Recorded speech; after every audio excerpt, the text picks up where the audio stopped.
It's raining men. You know, that's been the theme all morning long. Well, ever since Think Like a Man opened at #1 in 2012, fans have been asking, begging for a sequel. Think Like a Man 2 opens Friday, and the gang, as you can see, oh man, they are all back. And this time, it's Las Vegas, baby, where they get into all sorts of trouble. We're going to talk to them in a moment. First, let's take a look. Everybody listen up! What I need to know is who's the boss in here? Because the new boss just walked in.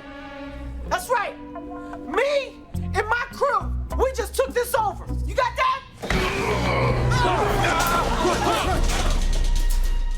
Mercy, please.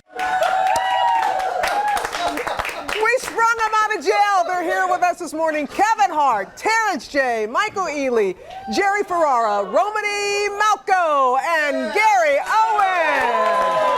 All right, Romany.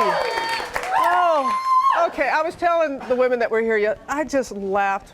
I don't know even where to begin with this. And you all had really planned on the sequel even before the first one was over with, Kev? No, actually, you know what? I think we talked about it because we left so much stuff on the table with the couples and where their relationships could possibly go. So, you know, box office numbers speak. And because the first one did so well, it was a no-brainer. And all of the talk that was hypothetical became reality. So we said, let's go ahead and take it and let's show how these couples evolve. Everybody evolves except my character. I'm the only one that I digress. Everyone else progresses, which is a great formula. And they all agree. They're all like, yeah, pretty much so. Yeah, you were a little late to the game in progressing, I have to say. Your character. You know what? I don't want to tell too much, but I think I was just looking for the right moment. You know, it was on my mind. I was ready. I had made the commitment on one level. I just hadn't made the commitment. Yeah, all the way through. And you're still a little, not so much of a mama's boy this time. You're working on it. My mom is a really strong woman in this film, so it takes my character a long time to break out of all that. But he gets strong at the end. Yeah, and you appreciate that you have two strong women. Yes, I do. Yes, in your life like that. Absolutely. We got to see more of you this time, Gary. And your wife, we didn't see in the first movie. No, didn't see her at all. And you thought, Wendy, she's terrific. And you said you didn't really think that was going to be the person cast as your wife? I didn't see her at all. Because, you know, my wife in real life is black, so this was a stretch for me. Because I hadn't done that, you know? So it was like Brokeback Mountain. I was like, this is different. Okay. You know?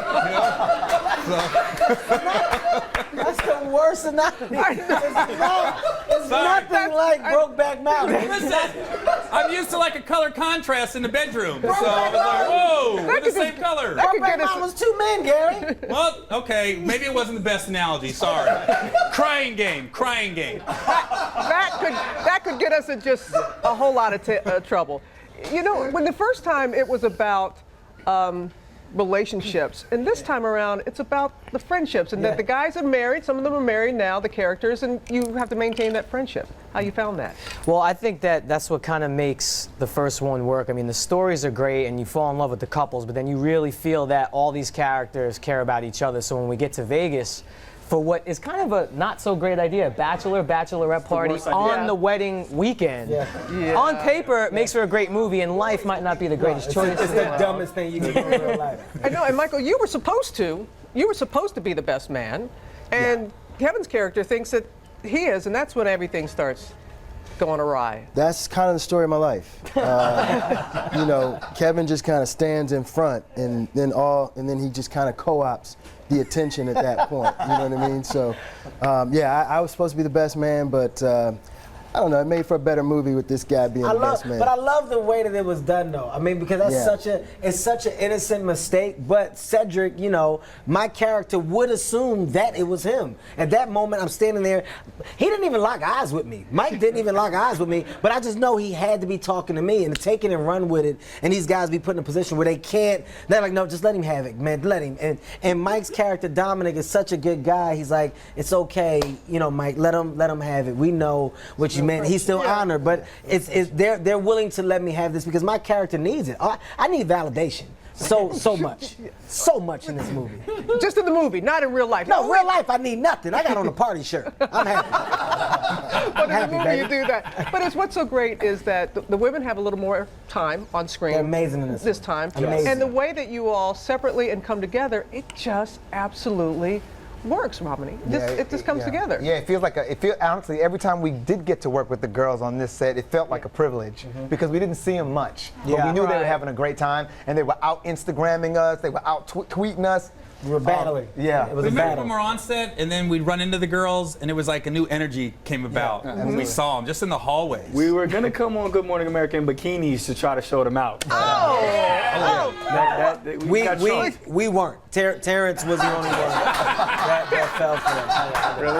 I will. You would have been a headline on E! News if you'd done that. You're on your own show. I will say though that the women, honestly, what they brought to this film is unreal. I mean, they make the movie, in my opinion. You know, in the first one, you didn't get to see them together as friends, and us adding that element is kind of what magnified it. You know, seeing them interact the way that they did, as well as us, and then, like you said, brings together. It just causes for great comedy, but ultimately, it wraps up into such a great story with great meaning. It's hard sometimes for the sequel to be better than the first one out. Say it. Wow, it is. We did it. It is. You did it. Hey, Think Like a Man let's 2 hold hands. opens nationwide on Friday.